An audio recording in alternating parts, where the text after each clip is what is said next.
On your journey through life, you are the hero. There are times, however, when it is beneficial to have an advisor to guide you along your path. Welcome to the Smart Money Simplified podcast with Brent Mekosh, certified financial planner, certified investment management analyst, and co-founder of MP Advisors LLC. In this podcast, Brent discusses some of the most important and interesting topics of the day as they relate to finance, the economy, and beyond. Now, on to the show. Hello and welcome to Smart Money Simplified with Brent Mekosh. Brent, how are you today? As always, I'm in Arizona and it is April. This is the sweet spot of the center of the universe this time of year. Life is good out here. It is beautiful there. In fact, before we started the show, we were talking a little bit about the grandkids that I've got and, the possibilities of moving houses and stuff like that. And my daughter-in-law has said that she's interested in moving to Arizona. And so if they did and the grandbabies went there, I might be your neighbor. That'd be fantastic. I would love to have you out here in Arizona. It is truly, to anyone listening that has not been to our beautiful state yet, there is a reason that people are moving out here, and it's economic, but it is for sure just the natural beauty of the landscape and the people. People out here are great as well. Well, you can't go wrong. That's actually where I met my wife. So, we met in Phoenix, and we loved it then, and we might have to do a return. But speaking of return, you've got a return guest coming back to the show. Sammy's back. Brent, why don't you introduce the audience for those that are new to the show to who you brought back? Yes. So this is actually, I think, our 14th episode, which we've been going at this now for a few months, and this has been so much fun. And the very first guest that we brought in was Sami Chowdhury. And Sami is director of Royal Capital, which is the largest online brokerage firm in Bangladesh. Outside of just on the investing side over there, he has a number of other business interests that he and his family have in that part of the world. And he is, as I said when I first brought him in, he's my go-to guy to talk about Asia, because Bangladesh is right between China and right between India, and they've got definitely their finger on the pulse of those two major emerging superpowers, and he's got a lot of insight into that part of the world, and I wanted to bring him back. Initially, I wanted to bring Sami back because I wanted to talk about what the perception may have been or is in that part of the world about everything happening with Russia and Ukraine, how the European powers in the United States look through that lens, if you're looking at it through the Asian lens. But before we get into that, Sami, I've been kind of shaken up seeing these images out of Shanghai and out of China with the degree of lockdown. Unfortunately for us here in the United States and for Arizona, we've been even more blessed, I think. But it seems like we are, eighth inning, maybe even ninth inning of this pandemic.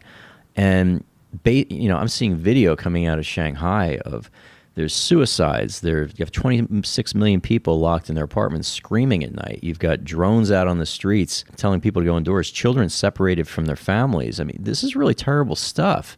And I'm kind of hitting you with you this last minute. When we talked before, this wasn't going to be a topic that we were going to dive into. But this is bothering me. What is your take on what's happening in China now, specifically this response to COVID? Right. First of all, thank you, Brent. Thank you, Eric. Good to be with you guys again. So yeah, this is very interesting. I sort of avoided the news lately because I just got tired of COVID. But I looked it up, and as you know, China has that zero COVID policy, which is very, very draconian, and it just doesn't make sense because from the scientific standpoint.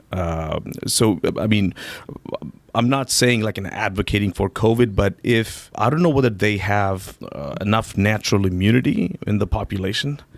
And this zero COVID policy, if you remember in 2020 when COVID started, China sort of lauded how their policy contained COVID, and they opened up early on. So they're sort of trying to probably preserve that image in the world stage, and they work a little bit differently. It seems like. So that's really interesting. A couple of videos, and I've never seen anything like this before, with the drone and announcing people, and people are literally screaming for stuff a medicine and food, and and it is just amazing. While drones are sailing through the air saying, suppress your soul's desire to be free. I mean, this is like truly dystopian. Remember, in our first podcast, we talked about how much China spends in their internal security. And as you can see, it is 100% true. Like, you can't do that in a free society. So, it is remarkable. But another point that I would like to mention that right now the conflict between Russia and Ukraine, and China is sort of in the middle because you have China has issue with Taiwan. And now the whole point is what do we do about it? What is China thinking? Now, is China hinting? I don't know whether it's their grand plan, but are they sort of giving us the message that if we shut down and this is what happens, and this is a tidbit of what could happen if you sanction our economy? So anyway, that's just a thought, and we can elaborate. That's an interesting take, because what I was going to ask you is this: is what is Chairman? I always mispronounce his name, but Chairman Xi's plan here? Because that I hadn't even considered that, and we're in many times where we're playing checkers, they're playing chess, and these lockdowns that they are now reinstituting really significantly, because the amount of COVID deaths in Shanghai, it's in the hundreds in a city of 26 million. And they're taking these massively draconian measures, which are now spreading to other parts of the country. I was reading some things on Bloomberg this morning.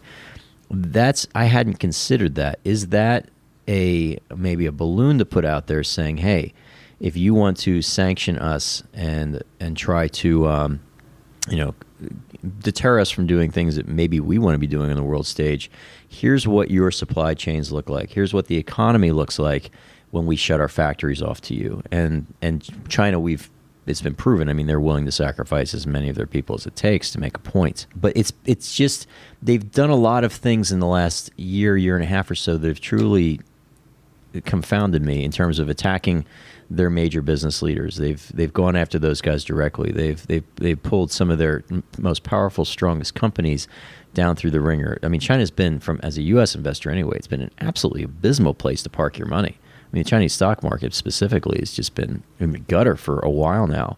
And then here you're doing things that look to me like you're intentionally really hurting your own people, using a policy that now has been largely disproven in New Zealand and Australia and other places in the world where zero COVID has been tried. All these countries are now throwing their hands in the air. I was speaking with a friend of mine from Australia about a week and a half ago. And after months and a year or so of no COVID down there, they were very proud of what they thought they did in Australia as well. But COVID's running wild down there also. So it's kind of like the genie's out of the bottle here. I think the best thing that Western powers or the world for that matter can recognize is, hey, this thing's endemic. We got to learn to live with it, because the repercussions, the unintended consequences of continuing with these lockdowns, these disruptions, in many cases, what occurs from that is worse than the actual disease itself. But he's just doubling down on all this stuff, and I don't fully understand it, because I don't always look at the world through the lens of how he is, apparently. I mean, what's the chatter that you're hearing? Is anyone in Bangladesh? Because I know pretty much every night you're video conferencing with those guys in Dhaka. Are they saying anything about what's happening in China right now? Nothing that we don't know. It's not like they have access to special information that we don't. But the only thing is, what I could say is, and in my opinion, Xi Jinping is different from previous, Chinese presidents. If you look at, as you just mentioned, the way he went after the companies, not only the companies, the regulatory framework, it was unprecedented. And now he is rolling out, or already rolled out, the policy called common prosperity. So he's sort of backtracking. So what Deng Xiaoping started back in the late 70s, he's rolling back, and he's willing to sacrifice Chinese growth for it. So if you look at his mindset, and oftentimes these things are very simple. They play out in the world stage, and we make it more complicated. And of course we'll talk about Putin in a little bit. So, and then that's what it shows, his willingness to sacrifice his country's growth to achieve his objective. I know they don't want to let go of power. CCP still want to stay in power, and and this particular thing is playing out. His attitude, it's clearly playing out how he is handling the COVID scenario. I mean, I think it's their stubbornness. I mean, because we know they can't contain this virus. It is not possible. And we have seen this. We dealt with it. And this is the Omicron variant. Like, and we're talking about cases. I mean, 27,000 cases. Big deal. We've been through that. And like in Arizona, 7 million people, we had upwards of 10,000, 15,000 cases. We did fine. So it just doesn't make sense. Anyway, I mean, I think it plays into, CCP's attitude. They're very, proud, people, very unique culture. So that's all I could say. I mean, well, let's pivot. Let's pivot from one strong man to another in terms of Vladimir Putin. So here's a question you may not have the answer to, so I don't mean to put you on the spot. But sure. Is Bangladesh, are you independent in terms of your own food? Meaning that do you have enough? Do you guys produce all the food that you need, or are you a net importer of basic foodstuffs in Bangladesh? We have, in the last 10 or 15 years or so, Bangladesh is pretty self-sufficient. However, there's always a but. I think we import a lot of wheat from Ukraine and some from the United States and Canada as well. Then we import fertilizer from Belarus and Ukraine. So from that standpoint, even if we don't, the biggest problem is dollar to taka ratio. So in the world stage, if dollar values go up high, it becomes too expensive. The import becomes very, very expensive, and hence Bangladesh is experiencing high inflation right now.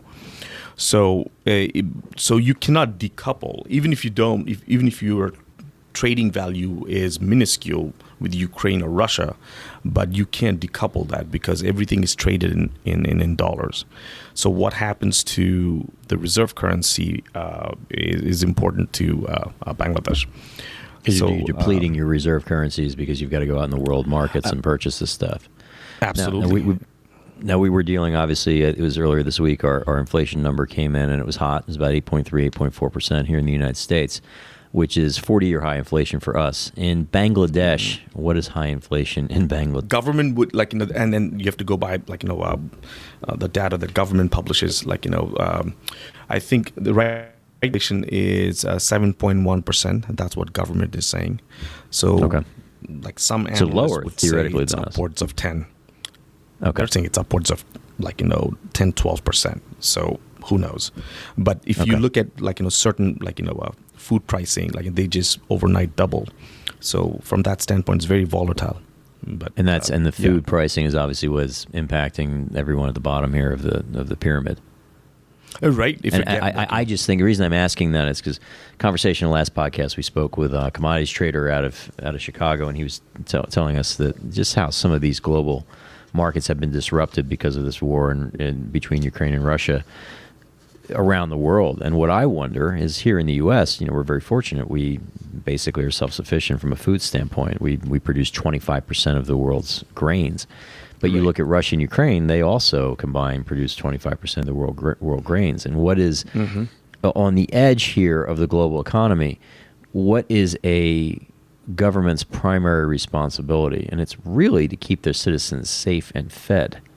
And I wonder what kind of unrest you might see around the world if all of a sudden food production or access to food on a really basic level, does that act like a destabilizing force? And for me, a country like Bangladesh, where you've got 180 million mouths to feed, and I can't imagine that you have enough arable land to do it. I just didn't know if that was giving you and your people in Bangladesh pause in terms of what that might mean for the country moving forward, or other countries throughout the world that might be in a similar position.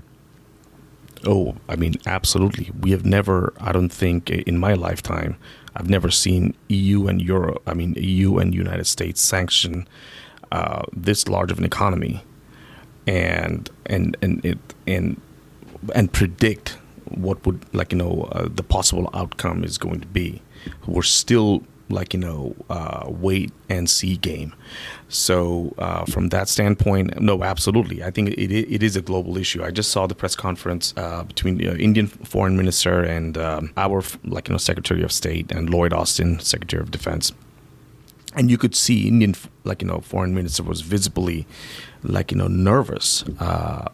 So, it will take some time, because when the supply chain disruption won't kick in probably in another few months, because countries have their reserve still. But once that kicks in, it's sort of like an S curve, it may escalate. But I don't want to be the one of the, person doom and gloom scenario, painting a doom and gloom scenario, but that could happen, and we know that because a few weeks ago, you put together an awesome presentation. It was very, very simple. That explained it very, very clearly. Ukrainian position and Russian position, and in the world stage, what do they provide, and what that was very, very simple, clear thing to understand, that what could happen, and so it's just a wait and see, I think, in my opinion. Okay. So Sam, you bring up India, and good point there. So my understanding is that they are still importing. I believe that they've done new oil deals with Russia. Is that accurate? I don't know whether they did new oil deals. What the Indian Foreign Minister said, that what we import from Russia is equivalent to what EU imports in 8 hours. So what they import in 1 month. So we're talking small amounts of fuel here. It's a very, very, very small. The bigger problem for India is their defense. So they just acquired S-400 air defense systems, and then their entire air force is Su-30, which is Russian made. And they have other military assets. I think 60%, 70% of the military gear, it's all Russian made. So for them, it could become, this is a national security issue for them, because in many cases the parts and everything they need to keep their military running, perhaps they don't have the same access. Think about when you put China into the game, so India has a territorial dispute with China. Now, all of a sudden, you have EU and US sanctions Russia. That means you can use dollar or euro. And now you have to service your military, assets. And you're acquiring S-400. You need support for that, a training for that. And then you have a threat from China. So India is in a very tough place, because they can't just overnight purchase weapons systems from EU or United States. Right. And they certainly don't want to buy it from China. No, definitely not. So speaking of what's happening, obviously, with Russia and Ukraine, I was thinking when the Western powers, if you want to refer to them as that, made the decision to kick Russia out of SWIFT.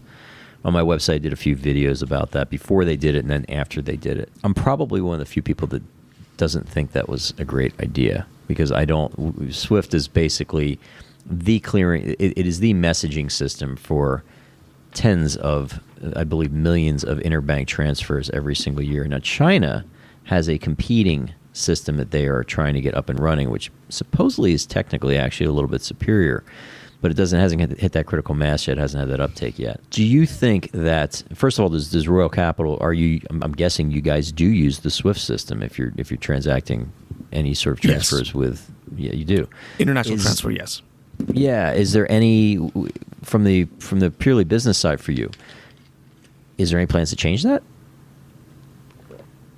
Based on, because I think that one of the things that was brought up to me, which I thought was very interesting before we took that step of kicking Russia out of SWIFT, was that now if you are, say, any smaller country, and you've seen the full weight and economic force of the EU and the United States essentially trying to cancel you from the global economic system, you begin to lose trust in that and begin to look at other ways, backdoors, if you will, to get the business done that you need to do as a country. And my thinking is that you'd have China kind of with open arms saying, hey, why don't you try our system, to get that critical mass where you get enough users to make it viable and worthwhile. Is that anything that you see potentially happening with other countries in the world, say outside of Western Europe and the United States? Yeah, they tried that before. BRICS, remember BRICS? I think it was formed in 2007 or so. This was going to be the next biggest thing, and they it was formed because they wanted to move away from U.S. dollar. Where did that go? I mean, that didn't go anywhere. So they have tried that. I mean, I'm sure the effort is ongoing, but it's just nothing comparable to U.S. dollar. I mean, we don't see anything comparable to U.S. dollar, and definitely Bangladesh is not going to get into this quagmire. Not going to get in the fray. Absolutely not. Definitely not. So no, my point is the several times China tried, and China is still trying with the I think the digital yuan. I mean, have you heard of that? Yes. The digital currency, right? So they are trying. But I don't think it's happening anytime soon. And I'm actually I'm actually happy what EU and United States did. That would be my position. What they did. Yeah, I think that most people, I would put myself in the camp of I wished it didn't get to this point. Didn't wish that all of a sudden we were dealing with what we're dealing with here in between Russia and Ukraine, because the likelihood or the possibility rather that it could blow up into something more significant. I mean, that's the big unknown. I think, what was it, Donald Rumsfeld that said that, there are things we know, there are things that we know we don't know, and then there's things that we don't know that we don't know. And I think there's a lot of don't know that don't know in that category of what all of a sudden happens if you have NATO now pulled into what's been happening over in Ukraine. And this could be something that we could be living with for a while. And I think the economic repercussions of it's going to be very telling. Because my understanding is, anyway, reading some news this morning, is that Russia now is looking to consolidate their forces on the eastern side of the province, get their foothold there, and at least digest that piece. I mean, Putin needs to walk away with something at this point. And that means that you're in for not something that's over in a couple of weeks like we initially thought. I mean, I initially thought the Russians would move in there, that probably Ukraine would fall off relatively quickly and they'd become a client state, essentially. And that's not what happened at all. Now we're looking at something that could be far more protracted, for sure. What is the feeling, anyway, when you're talking to your teams in Dhaka?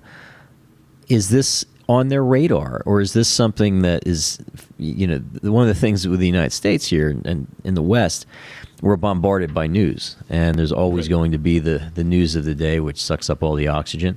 And of course, we had COVID for 2 years, and now this has happened, and it's sucking all the oxygen in the room. Is this an outsized impact on us here in the West relative to what the rest of the world thinks, or the people in other parts of the world looking and saying, okay, well, guess what? We'll just add this to the list of other conflicts that have been ongoing around the world since the beginning of time. I mean, what does it take from people on the ground? This one is obviously a little bit different because we just took Russia out of our financial system, the global financial system. So, and if you are doing business with Russia, I mean, I think Bangladesh, Russia is building, it's a company called Roston, they're building a nuclear power plant in Bangladesh. So they're in the middle of it. So now you have to make payments to Russia. And how do you do that without, China's got a system that you can use. Right. But would that violate the sanction? And this is very, very so we call it like a geopolitical freedom, when stuff like that happens. So now you have different countries with different interests and different entanglement. And how do you untangle all of that? It's very, it is easy to put sanction, EU and United States. Okay, we did it. But now you have, Bangladesh, has different relation to Russia. India has a different interest, with Russia. And how do you untangle that? Very, very difficult. Because it's easy to say, remember, when people were saying, how come India is not condemning Russia? Bangladesh abstained in the General Assembly vote. Why? Why do you think they did to condemn? I mean, Russia is building a $13 billion nuclear power plant. Right. So, I mean, think about it.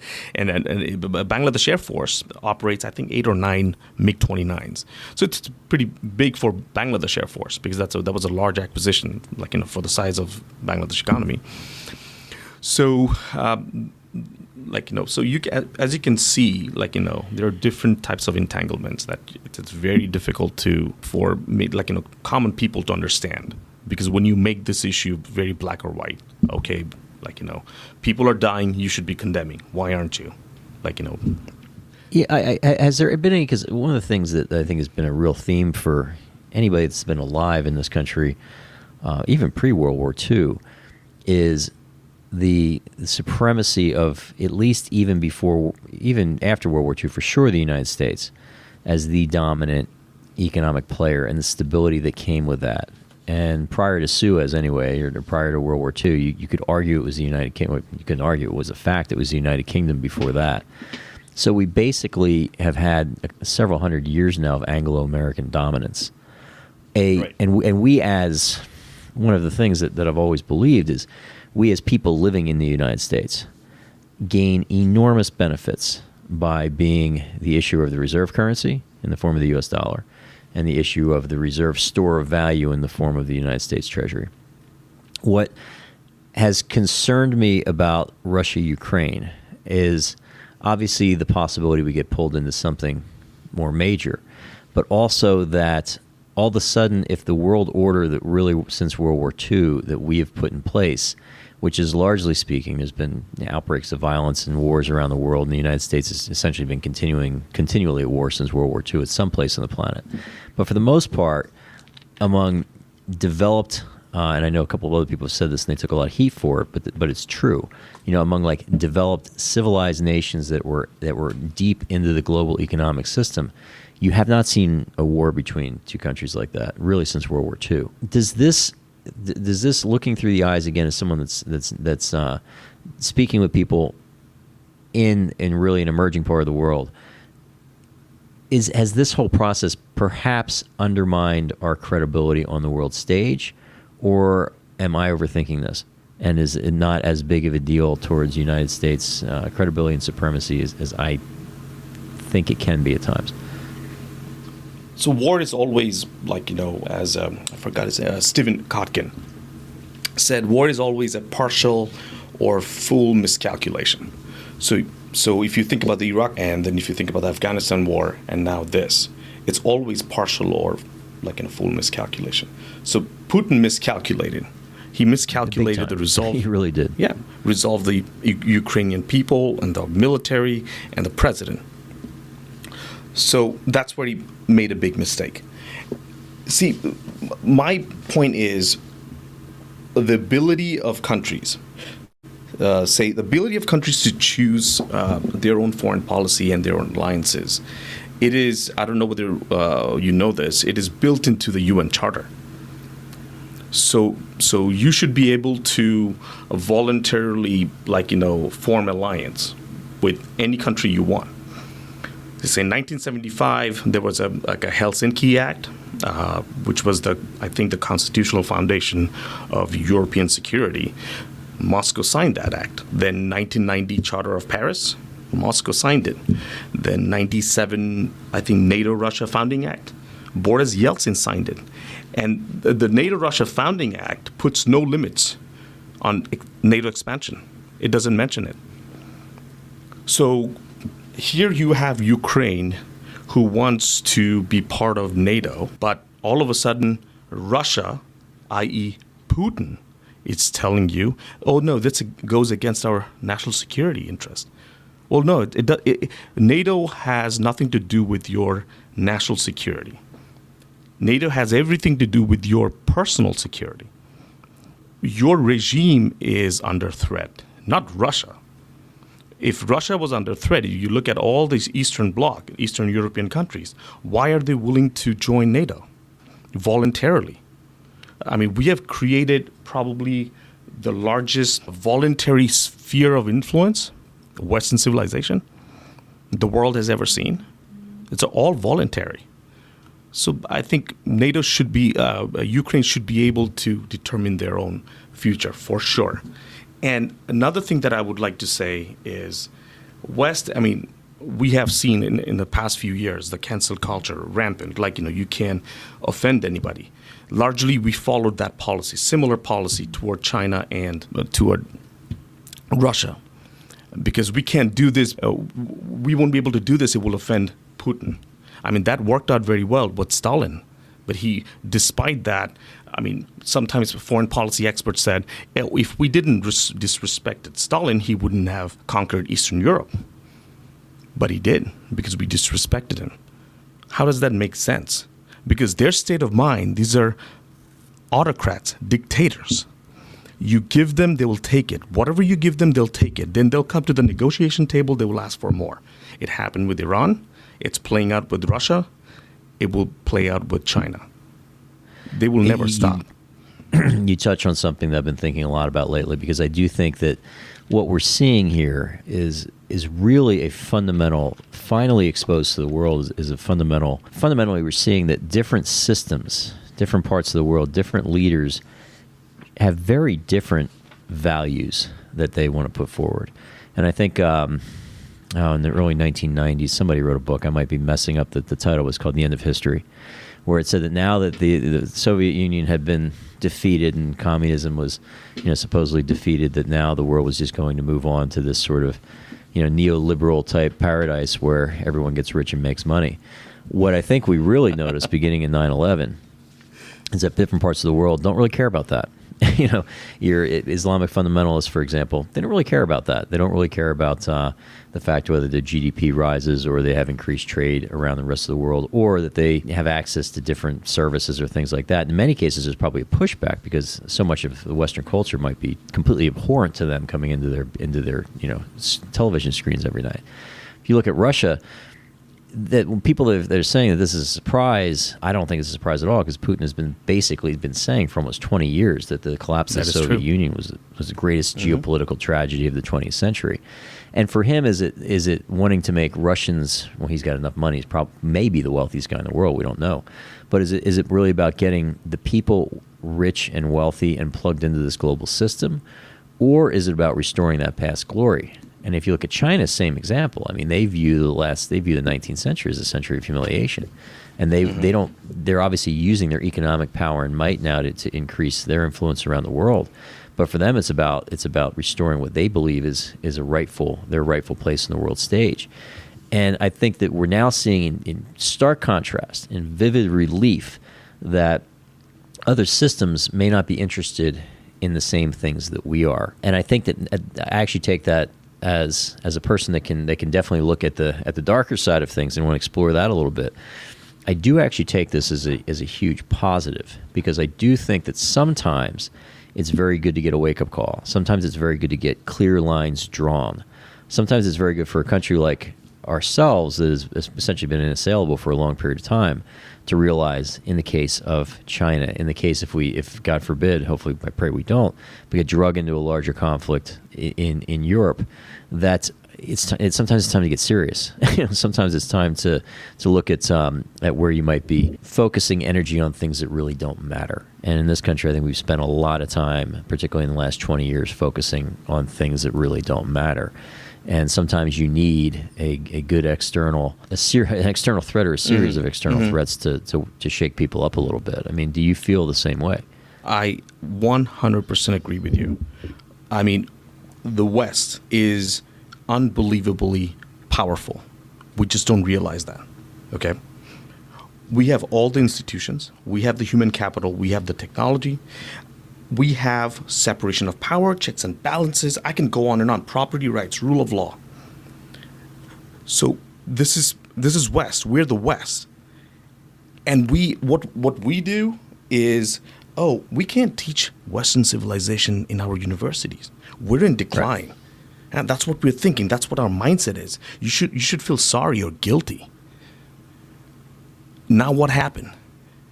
I'll ask you a loaded question. As a person that came from a country that was once colonized by the United Kingdom, I mean, what is we obviously hear about kids that are 20 years old that have the whole colonial order had broken up by the late 1960s, early 70s, where all the European powers at least had exited the stage.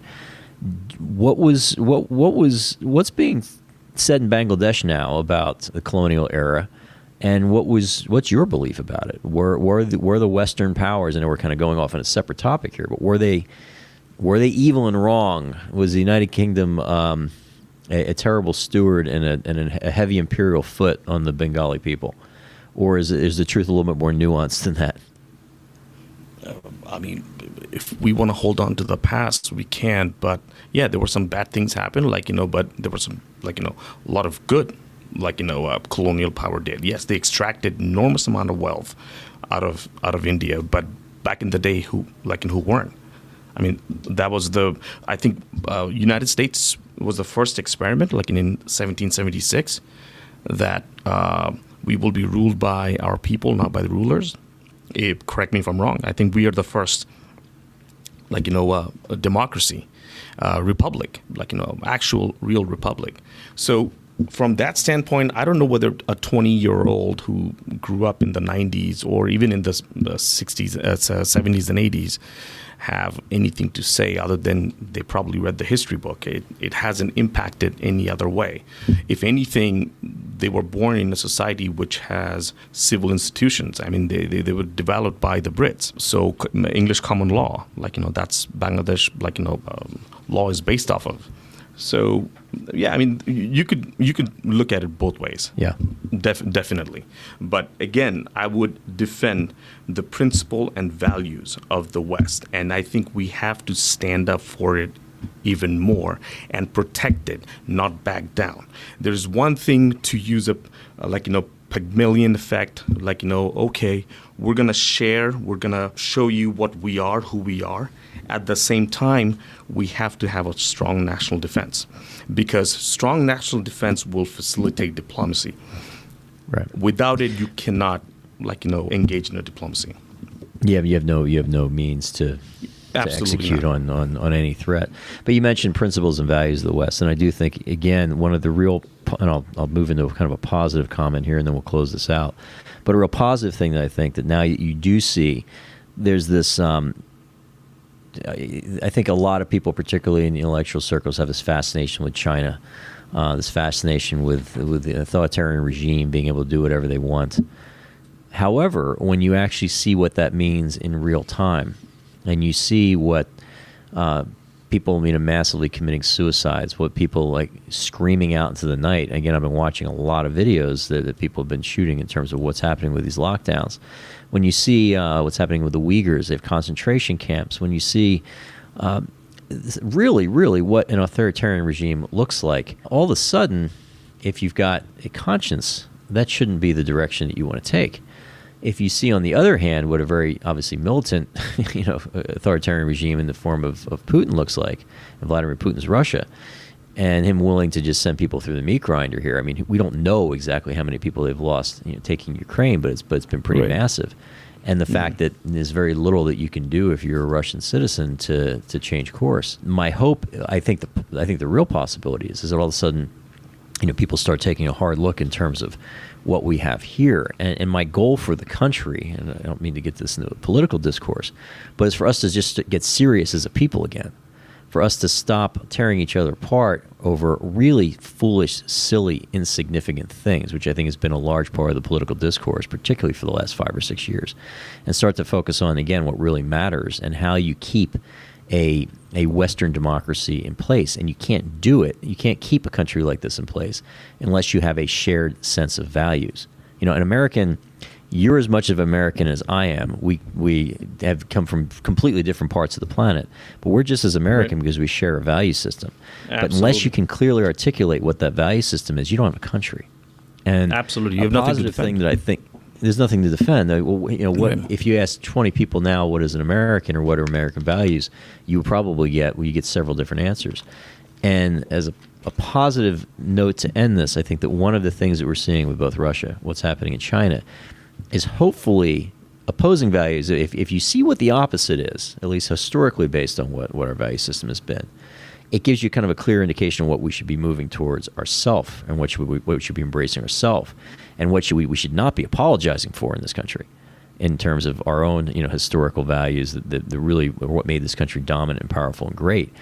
And the other thing I think that really becomes positive out of all this, provided we get through it, because a lot could go really sideways with China and Taiwan, with food shortages, with Russia and Ukraine and NATO getting involved. I mean, so many things can go sideways. But if we have the ability to move through this, now you're seeing. I mean, I spoke to somebody. I'm trying to get him in here for a podcast. He's a broker, steel broker. So if you're Maytag and you need tons and tons of rolled steel to build your washing machines, or you're one of the big three automakers, you're using his company. The guy sells a boatload of steel, like no pun intended, a ton of steel. Right. He has never been more optimistic about the economic future and the trajectory that this country is on than he has been in his entire life. And he's in his 50s, so he's not a 20-some-year-old kid, that hasn't been around the block. I mean, he's got some time under his belt. And the reason is, he said, look at what's happened. He said, we had COVID that clearly illustrated what happens when supply chains get disrupted. And sometimes being able to produce something halfway around the world for 5 cents cheaper per unit doesn't matter when you can't get what you need. And the other thing is with Russia, Ukraine, is it's like, well, wait a second. And, we need to be moving more of these things home. Taiwan Semiconductor, I've mentioned it several times. It's a primary example. Right. It's the first time Taiwan Semi's built something outside Taiwan. It's because they realize that this is a safe place to do business. But he's seeing an onshoring business to this country to the extent that he has never seen in his entire career. He says basic, cheap stuff that always was made overseas, up to very complex stuff, which we're at risk of losing some of that. He says it's all coming back, and he thinks you're going to see an absolute economic and manufacturing renaissance in this country because again, we're starkly illustrated now what it means when you don't have your supply chain closer to home, but also what it's like to deal with countries and different regions of the world whose value systems are starkly different than our own. Like we're seeing this in real time right now. And in his take, which I want to grab onto that one, is that's a hugely positive thing. So with that in mind, I'll give you the last word on this, Sami. Just want to mention one quick thing. I think I agree with you wholeheartedly, everything you just said. But we as Americans, we have to understand one thing. So see, in the Indo-Pacific theater, so we're forging two types of alliances, right? So one is you have a military alliance. So military alliance, we have 5-4-3-2 formation, sort of like we have Five Eye, Quad, AUKUS, and bilateral military alliance. Okay, so I don't know whether we have time to go through all of that, but let's just say that's the military alliance. And then we don't have right now, as of today, any coherent Indo-Pacific economic strategy. Why is that? First time we tried to do that was TPP was proposed. Why? What was TPP? Obviously, Trans-Pacific Partnership, and it was proposed because Southeast Asia does about I think their trading value between China and Southeast Asia is about $503 billion, according to 2020 report. And Southeast Asia, United States, $301 billion. Now, how do you narrow the gap? The way you narrow the gap, some sort of alliances. You have to have a platform where you can expand it. Where you can expand. Now, if you want to narrow the gap, now you have to increase, so trading zone where U.S. can trade with southeastern countries, and they want that. They want that economic alliance. But here comes the problem. When we try to do that, now we have domestic issues that we have to worry about. Our labor wages, labor standards, there's a massive disparity. So we have to be more sophisticated. We have to understand the issues. It's not always black or white. It is something that we're trying to balance it. Sometimes politicians, they can't explain it very well. And as you're trying to balance it, because we want to increase our voluntary sphere of influence, how do we do that without compromising our labor standards or suppressing labor wages? These are hard questions I don't have the answer to, but I think we need to discuss it openly and transparently. I agree with that. I absolutely agree with that. So on that note, Sami, Always a pleasure digging into some of these issues with you, and I appreciate you carving some time out of your day from an undisclosed location somewhere on the planet. Absolutely an honor. It's always a blast. Thank you. Thank you for the opportunity, my friend. Absolutely. And until next time, my friend, we will talk again soon. All right. Fantastic. Sami, you and Brent always have great content, great information, give the audience and myself a ton to think about. And I just appreciate you being back on the show. Thank you so much for doing that. And of course, Brent, thank you for facilitating this and bringing him back on the show. You know, you guys brought up a ton of information, a ton of questions. I loved how you ended on a positive note about the possibility of manufacturing and things coming back like a roaring lion in this. If people are interested in talking to you more about this, maybe just privately, just having a conversation and, hey, let's talk about what I'm doing in my investments and things. Can you give them some contact info so they can reach out to you?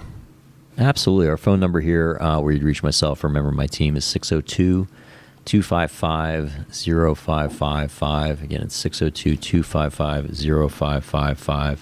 Or you can check us out online. We have these podcasts up, but we also, every week, we 5-6 minute video clip about things that are happening in the world. And it's MP Advisors AZ, mpadvisorsaz, There's a resources tab, and we've got dozens of little 5-minute clips where we talk about different things. Today was Elon Musk and Twitter, for example. Boy. We talked about what's happening with that.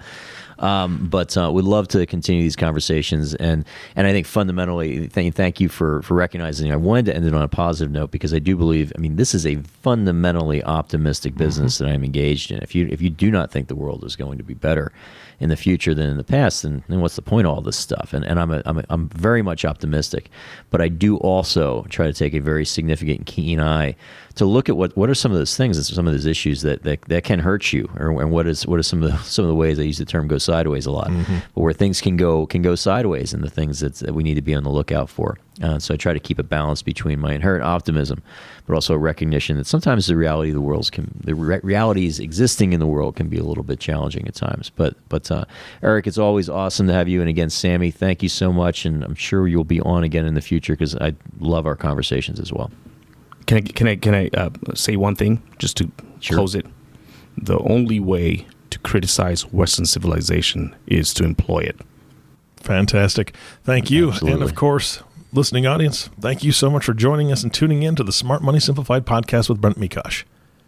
If you have not subscribed to the podcast yet, please click the subscribe now button below. This way, when Brent comes out with a new podcast, it'll show up directly on your listening device.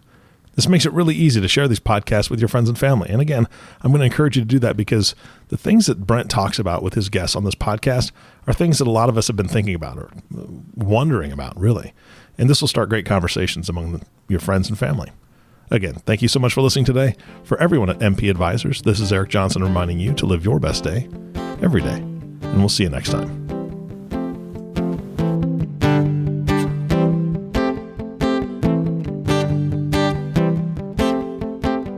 Thank you for listening to this episode of Smart Money Simplified Podcast. Have any questions about topics covered during the show?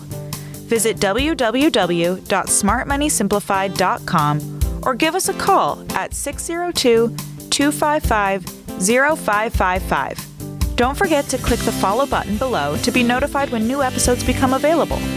The information covered and posted represents the views and opinions of the hosts and/or guests and does not necessarily represent the views or opinions of Raymond James Financial Services Incorporated. The content has been made available for informational and educational purposes only. The content is not intended to be a substitute for professional financial advice. Always seek the advice of your financial advisor or other qualified financial service providers with any questions you may have regarding your individual situation. Securities are offered through Raymond James Financial Services Incorporated, member FINRA, and SIPC.